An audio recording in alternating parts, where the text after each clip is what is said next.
Bem-vindos ao nosso canal, onde mergulhamos nos cantos mais obscuros da realidade, onde as sombras sussurram e o medo toma conta.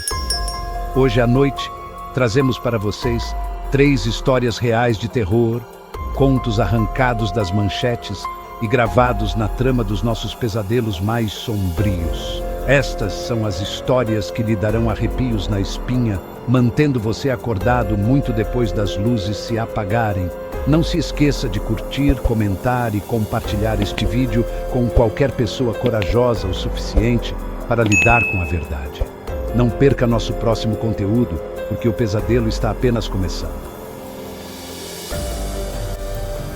No coração do antigo Tennessee, envolto pelas brumas do tempo e do medo, está a lenda da Bruxa de Bell.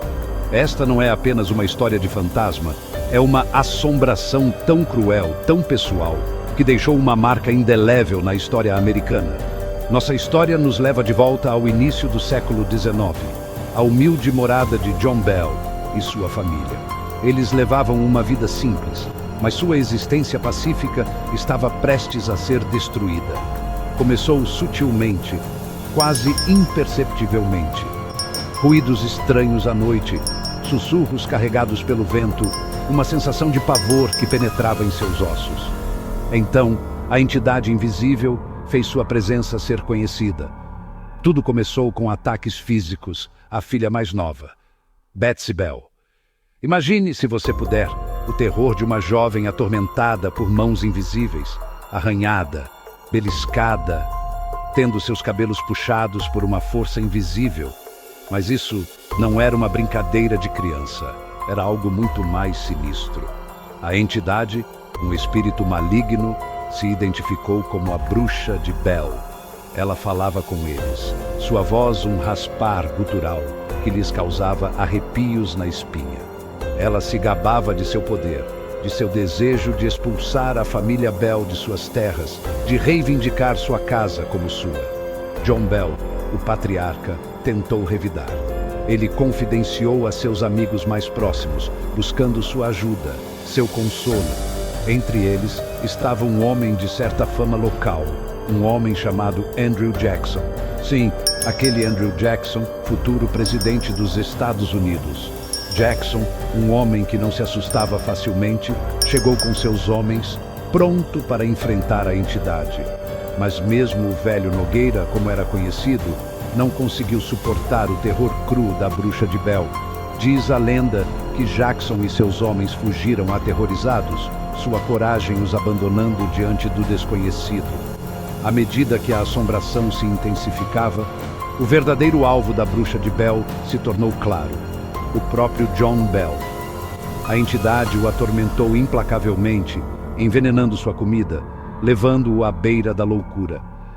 Em 1820, John Bell morreu em circunstâncias misteriosas, um frasco de veneno encontrado ao lado de sua cama.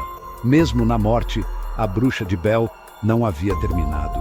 Ela interrompeu o funeral de John Bell, seu riso ecoando pelo silêncio fúnebre. Alguns dizem que a bruxa até falou através do cadáver de John Bell, provocando os enlutados com piadas e ameaças cruéis. Após a morte de John Bell, a assombração diminuiu, a Bruxa de Bell aparentemente satisfeita com sua vitória. Mas a lenda sobreviveu, um lembrete arrepiante de que algumas forças estão além da nossa compreensão, além do nosso controle. A história da Bruxa de Bell não é apenas uma lenda local.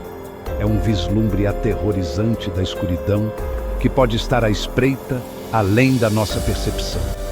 Um lembrete de que mesmo na segurança de nossas casas, nem sempre estamos sozinhos. No alto dos picos desolados dos Montes Urais, envolto em neve e mistério, está uma história arrepiante de morte inexplicável e especulação assustadora. Esta é a história do incidente do Passo Dyatlov, uma tragédia tão bizarra, tão inquietante, que continua a nos assombrar até hoje. Imagine só, é fevereiro de 1959, o auge de um inverno russo brutal.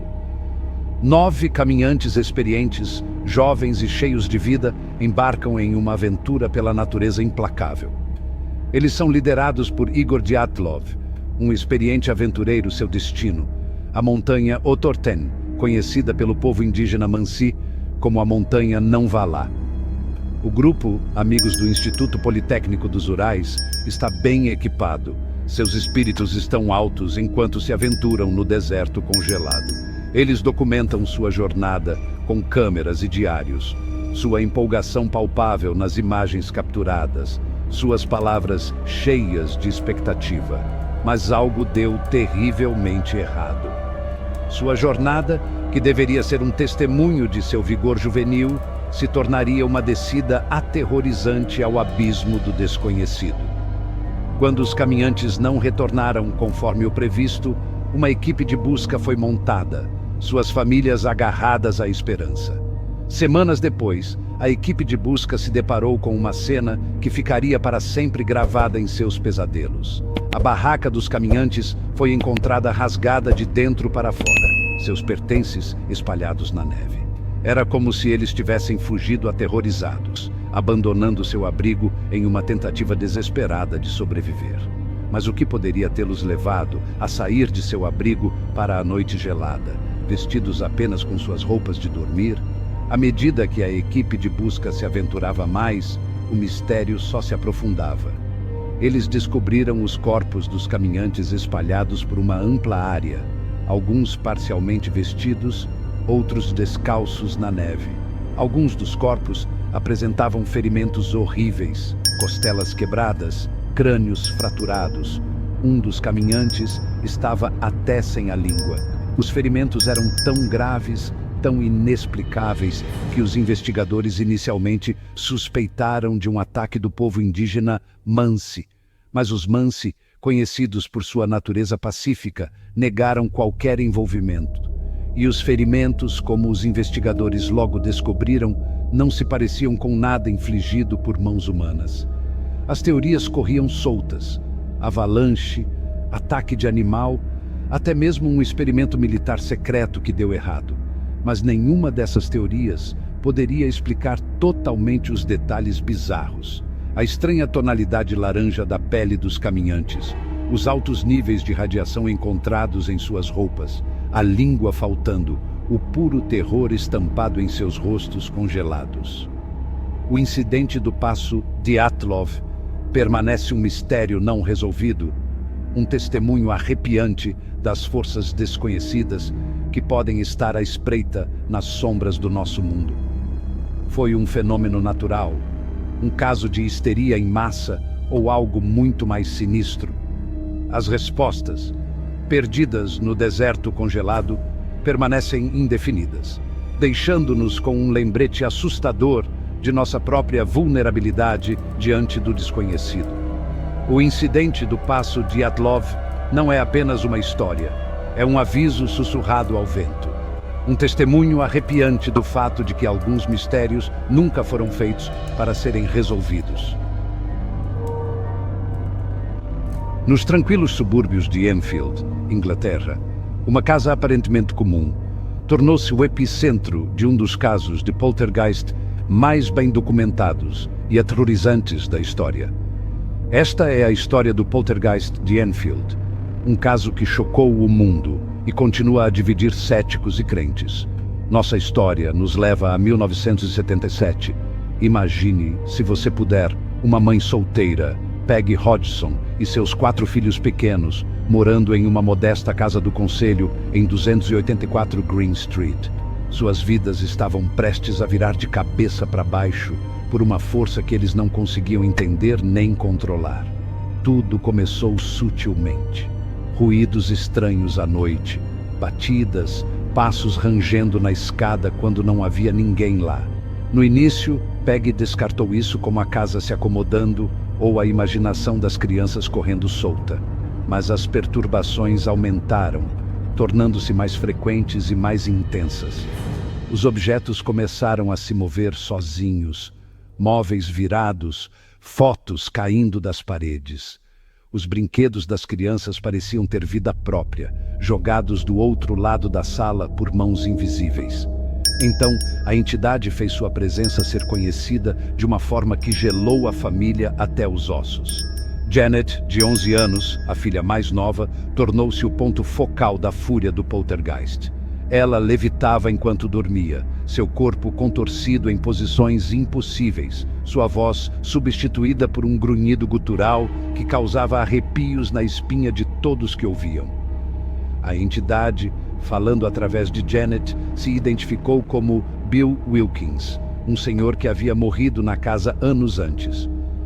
A voz era grave, rouca e cheia de malícia, reivindicando a propriedade da casa e ameaçando ferir a família. A notícia da assombração se espalhou como um rastilho de pólvora, atraindo a atenção da mídia e de investigadores paranormais de todo o mundo.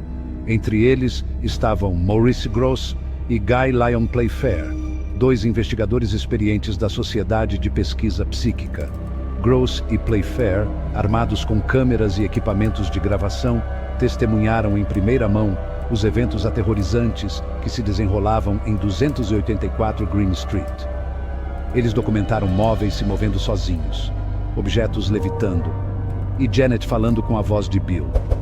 O caso se tornou uma sensação na mídia, com jornais e equipes de televisão de todo o mundo descendo sobre a pequena casa em Enfield. A família Hodgson foi jogada no centro das atenções, suas vidas viradas de cabeça para baixo pela atividade implacável. Apesar das evidências esmagadoras, os céticos descartaram a assombração como uma farsa, acusando as crianças de fingirem os fenômenos. Mas até mesmo os céticos mais ferrenhos lutaram para explicar o grande volume e a consistência dos eventos testemunhados por várias testemunhas confiáveis. A assombração continuou por vários anos. O aperto da entidade na família Hodgson aumentando a cada dia que passava. Janet, o alvo principal, sofreu o peso da fúria do poltergeist, sua infância roubada pela força invisível que a atormentava. Com o tempo, a atividade começou a diminuir, o aperto da entidade na casa enfraquecendo, mas as cicatrizes deixadas para trás, tanto físicas quanto emocionais, continuariam a assombrar a família Hodgson muito depois que a última batida de porta e a voz desencarnada desaparecessem. O caso do poltergeist de Enfield permanece um dos casos paranormais mais convincentes e controversos já registrados. Foi uma assombração genuína, uma manifestação de trauma reprimido ou uma farsa elaborada? A verdade, assim como a própria entidade, permanece indefinida, deixando-nos a ponderar sobre a escuridão que pode estar à espreita nas sombras de nossas casas. Os convidados indesejados que podem compartilhar nosso espaço, nossas vidas e nossos pesadelos. Obrigado por assistir. Nós viajamos para o coração das trevas, exploramos o inexplicável e confrontamos a realidade assustadora de que algumas coisas desafiam explicações. Se você gostou destas histórias aterrorizantes, deixe um comentário e diga-nos qual história mais te assustou. Foi o espírito vingativo da bruxa de Bell, as mortes inexplicáveis no paço de Atlov ou o relato arrepiante do poltergeist de Enfield? Não se esqueça de curtir, compartilhar e se inscrever para mais conteúdo arrepiante. O mundo está cheio de mistérios e estamos aqui para desvendá-los, uma história aterrorizante de cada vez. Fiquem ligados para o nosso próximo vídeo e lembrem-se, a verdade é muitas vezes mais assustadora que a ficção. Até lá, durmam bem e tentem não deixar a escuridão invadir seus sonhos. Você já se pegou arrepiado mesmo sabendo que é só uma história? Pois é, as histórias de terror têm esse poder. E hoje eu vou te contar como você pode transformar suas noites de acampamento ou aquele recreio sem graça em momentos inesquecíveis, mas com um toque de medo. Então, se você é fã de histórias de arrepiar, já deixa seu like e se inscreve no canal para não perder mais nenhum conteúdo como esse. Eu sei como é. Você está lá, na roda de amigos, e todo mundo começa a contar aquelas histórias de terror que fazem o coração disparar. Foi exatamente por isso que eu criei o e-book Galeria do Terror. Um compilado de histórias de arrepiar, baseadas em fatos reais, que vão garantir que você nunca mais fique sem ter o que contar. Nesse e-book, Você vai encontrar desde contos curtos, perfeitos para aquele momento rápido de diversão, até histórias mais longas, ideais para mergulhar fundo no medo. E o melhor de tudo, você pode ler ou contar essas histórias em qualquer lugar, seja no acampamento, na escola ou em uma noite de amigos. Eu mesmo já testei várias dessas histórias e acredite, é incrível ver a reação das pessoas. Aquele silêncio mortal seguido pelo grito de susto. Não tem preço. É diversão garantida. Então, se você quer se tornar o contador de histórias do seu grupo, garantir sustos e boas risadas, não perca tempo. Clique no link na descrição e garanta o seu e-book Galeria do Terror agora mesmo. Confia, você não vai se arrepender.